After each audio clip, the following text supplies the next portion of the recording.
ये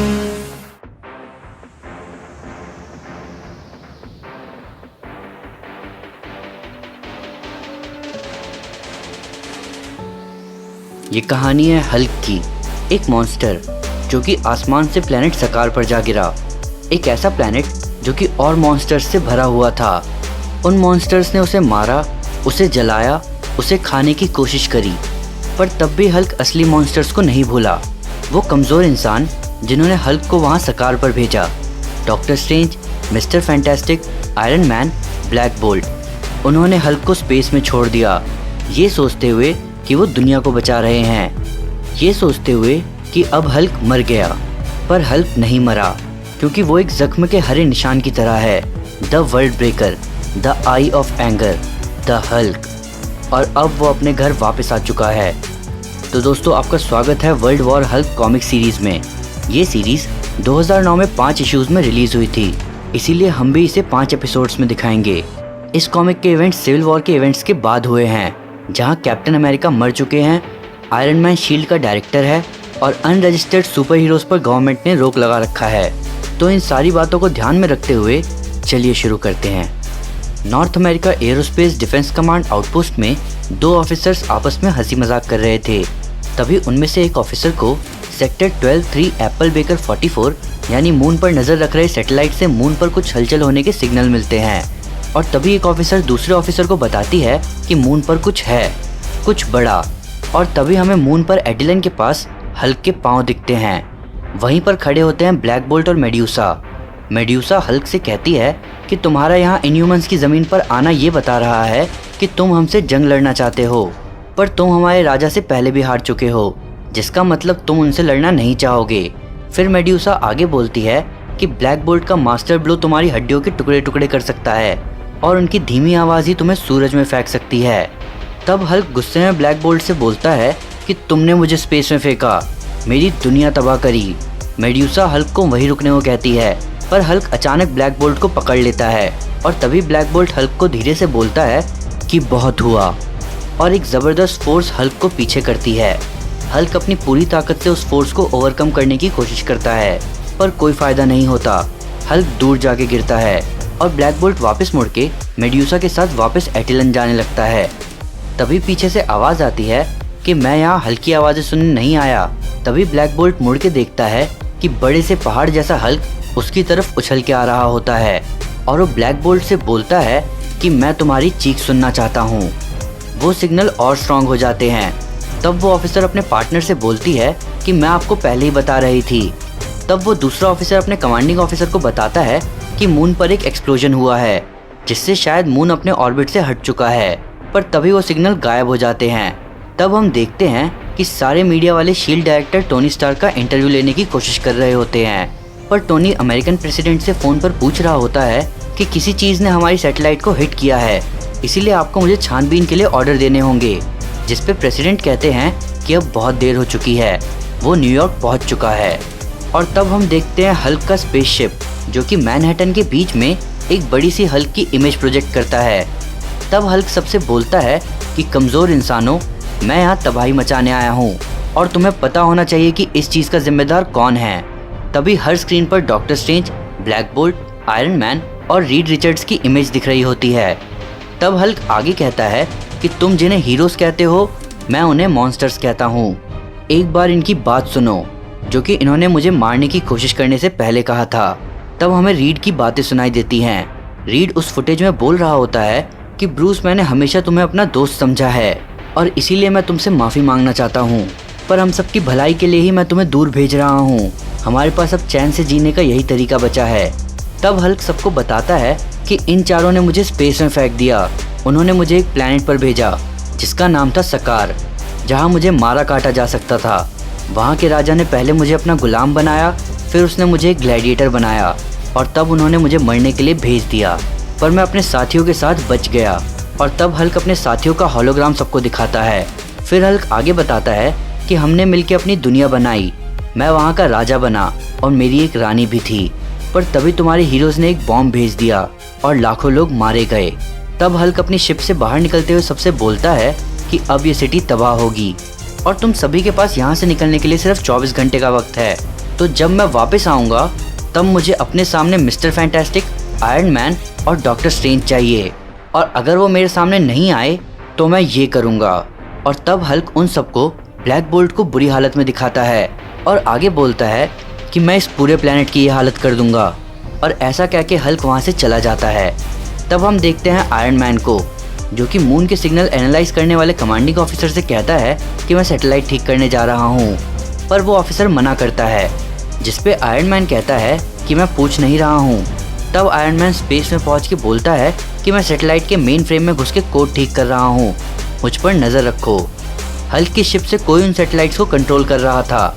वो हल्क को बताता है कि आयरन मैन सैटेलाइट को वापस कंट्रोल करने जा रहा है, पर मैंने उसे सैटेलाइट्स के बीच में लॉक कर दिया है, जिसपे हल्क कहता है कि इंसान होते ही बेवकूफ़ हैं। और तभी उन सैटेलाइट से एक सिग्नल आयरन मैन को हिट करती है। कमांडिंग ऑफिसर आयरन मैन से पूछता है कि ये क्या था। तब आयरन मैन बताता है कि किसी ने वैल्यूज़ मॉडिफाई करके मुझे फीडबैक से हिट किया है। तब वो ऑफिसर बोलता है कि हमें 1 घंटे का वक्त दो, हम न्यूक्लियर मिसाइल्स को ऑनलाइन करते हैं। तभी आयरन मैन को डॉक्टर स्ट्रेंज की आवाज़ आती है। वो टोनी से कहते हैं कि तुम्हें लगता है कि न्यूक्लियर मिसाइल्स हल्क का कुछ बिगाड़ पाएंगे। वो अपने गुस्से के साथ साथ और स्ट्रांग होता जाता है, जिसपे आयरन मैन कहता है कि फिर तो आप अपने मैजिक से उसे फिर से दूर भेजो। डॉक्टर स्ट्रेंज कहते हैं कि नहीं, ये प्रॉब्लम हमने बनाई है तो इसे सॉल्व भी हम ही करेंगे। हमारे पास 24 घंटे का वक्त है, तो हम सबको अपने तरीके से प्रिपेयर हो जाना चाहिए। तुम तब तक मेरे सारे अनरजिस्टर्ड सुपर हीरोज़ को हेल्प करने दो बिना अरेस्ट के। जिसपे आयरन मैन कहता है कि मैं उन्हें कुछ नहीं करूँगा अगर वो इन सब के बाद हमारे साथ हो जाएंगे तो। जिसपे डॉक्टर स्ट्रेंज कहते हैं कि तुम्हें लगता है कि इन सब के बाद हम जिंदा भी बचेंगे। तभी आयरन मैन को प्रेसिडेंट का कॉल आता है, जो कि उससे पूछते हैं कि वहाँ हो क्या रहा है। आयरन मैन बताता है कि हम मैनहट्टन को खाली करवा रहे हैं। ये सुनकर प्रेसिडेंट कहते हैं कि भगवान हमारी रक्षा करे। जिसपे आयरन मैन कहता है कि वो तो नहीं पता सर, पर मैं वैसे कुछ पर ही काम कर रहा हूँ। तब हम आयरन मैन और रीड रिचर्ड्स को सेंट्री यानी रॉबर्ट रेनॉल्ड्स के घर पर देखते हैं। टोनी रॉबर्ट से पूछता है कि क्या वो हल्क को रोकने में उनकी मदद करेगा। जिसपे सेंट्री बोलता है कि मुझे नहीं लगता, पिछली बार जब मैंने हल्क को देखा था तब वो द वॉइड से लड़ रहा था, और अगले ही पल मुझे पता चलता है कि मैं ही द वॉइड हूँ। तब टोनी बोलता है कि पर इन सब के अंत में तुमने वॉइड को हरा दिया था। तुम सेंट्री हो, इस यूनिवर्स की सबसे ताकतवर चीज़। हमें तुम्हारी ज़रूरत है, हल्क को तुम्हारी ज़रूरत है। और रॉबर्ट इतना सुनते ही सेंट्री में बदल जाता है और बोलता है कि मैं तैयार हूँ। तब रीड और टोनी वहाँ से निकलने लगते हैं, पर तभी सेंट्री टोनी को अपने पास बुलाता है। दूसरी तरफ स्पाइडरमैन मैनहट्टन में सबको बाहर निकलने में मदद कर रहा होता है, पर तभी उसे कुछ लोगों की आवाज़ आती है। स्पाइडरमैन जब उस तरफ मुड़ता है तब वो देखता है कि कुछ लोग बैट उठाकर स्पाइडरमैन से बोल रहे थे कि स्पाइडरमैन ये वही आदमी है जिसने तुम्हें जेल में डालने की कोशिश करी थी।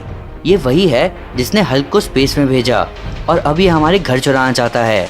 हम यहाँ से नहीं जाएंगे। जिसपे स्पाइडरमैन कहता है कि शांत हो जाओ, ऐसा कुछ नहीं है। पर तभी उन सबको एक ज़बरदस्त आवाज़ आती है और उन्हें लगता है कि हल्क आ गया। पर तभी वहाँ शी हल्क दिखती है, जो कि उन सबको बोलती है कि मैं हल्क नहीं हूँ, पर वो मेरे से 1000 गुना ज़्यादा ताकतवर है। तो तुम लोग सही में उससे मिलना चाहोगे? इतना सुनते ही वो लोग वहाँ से निकलने लग जाते हैं। मैनहट्टन से बाहर निकलने के जितने भी रास्ते पॉसिबल थे, उन सभी रास्तों से लोगों को बाहर निकाला जा रहा था।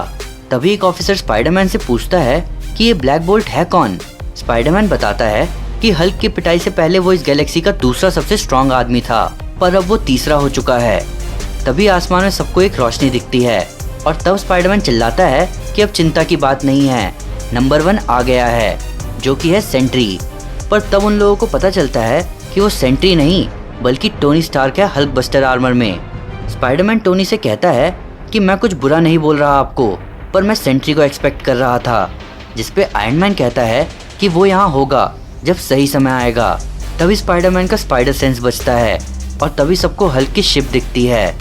आयरन मैन स्पाइडरमैन से कहता है कि सिविलियंस को पीछे करो और शी हल्क, सैमसन, वंडरमैन और मिस मार्वल तुम लोग लड़ाई वाले हिस्से को घेर के रखो। ये मेरी लड़ाई है और ध्यान रहे हल्क जितना गुस्सा होगा उतना स्ट्रांग होता जाएगा, तो तब तक अटैक मत करना जब तक या तो वो ढेर ना हो जाए या मैं।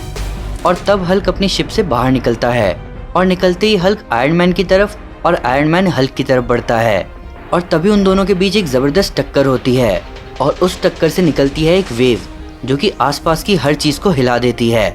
वहाँ पर सारे न्यूज रिपोर्टिंग हेलीकॉप्टर इस लड़ाई को टेलीकास्ट कर रहे होते हैं कि तभी उन्हें एक ट्रांसमिशन मिलता है।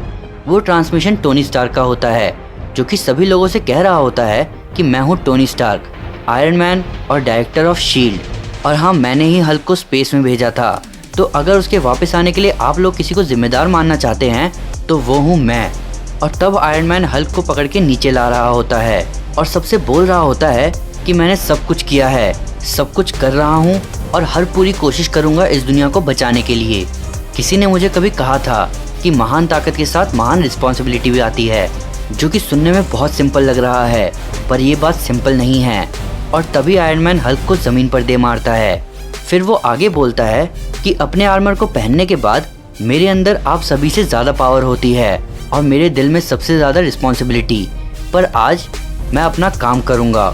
और तभी आयरन मैन हल्क को एक ज़ोरदार पंच मारता है और आगे बोलता है कि चाहे कुछ भी हो जाए, मैं आप लोगों की रक्षा करूँगा। तभी आयरन मैन हल्क को लेके एक बिल्डिंग तोड़ता हुआ आगे बढ़ता है। टीवी पर ये सब देख के सभी लोग खुश होते हैं। वेगस में हल्क का पुराना दोस्त रिक जोन्स ये सब देख रहा होता है। आयरन मैन हल्क को ले जाकर दूर फेंक देता है और बोलता है कि मैंने हल्क में ऐसे नैनोबॉट्स डाले हैं जो कि हल्क की पावर्स को दबाएंगे, पर इस बात की गारंटी नहीं है कि वो कब तक चलेंगे। पर कहीं ना कहीं मैं जानता हूँ कि मेरा दोस्त ब्रूस बैनर चीज़ों को ऐसे ही चाहता है और इस बात की रिस्पॉन्सिबिलिटी मैं लेता हूँ। तभी कुछ प्लेन्स वहाँ आते हैं और वो हल्क पर मिसाइल्स फायर करते हैं और तभी वहाँ एक ज़बरदस्त धमाका होता है और हल्क अपनी वाइफ कायरा का नाम ज़ोर से चिल्लाता है। उसे अपनी वाइफ के साथ सकार पर बिताए हुए पल याद आ रहे होते हैं कि कैसे वो उसके साथ खुश था जब तक एक शिप ने आके उसकी ज़िंदगी बर्बाद नहीं करी और उससे उसकी वाइफ हमेशा के लिए दूर हो गई। हल्क के हाथों से सब छिन गया। तभी मिसाइल से लगी आग हटने के बाद हल्क आयरन मैन की तरफ देखता है और बोलता है कि तुमने उसे मारा है। आयरन मैन ये देख के समझ जाता है कि अब कुछ बहुत बुरा होने वाला है और अगले ही पल हल्क तुरंत आयरन मैन पर ज़बरदस्त अटैक करता है और उसे उठा के एक बिल्डिंग में दे मारता है। और इससे पहले वो संभलता, हल्क उस पर कंटिन्यूस अटैक करना शुरू करता है। दूर खड़े सारे सुपर हीरोज़ को वो बिल्डिंग बस टूटती हुई दिखाई दे रही थी। उन्हें कुछ समझ नहीं आ रहा था कि अंदर कौन जीत रहा है या कौन पिट रहा है।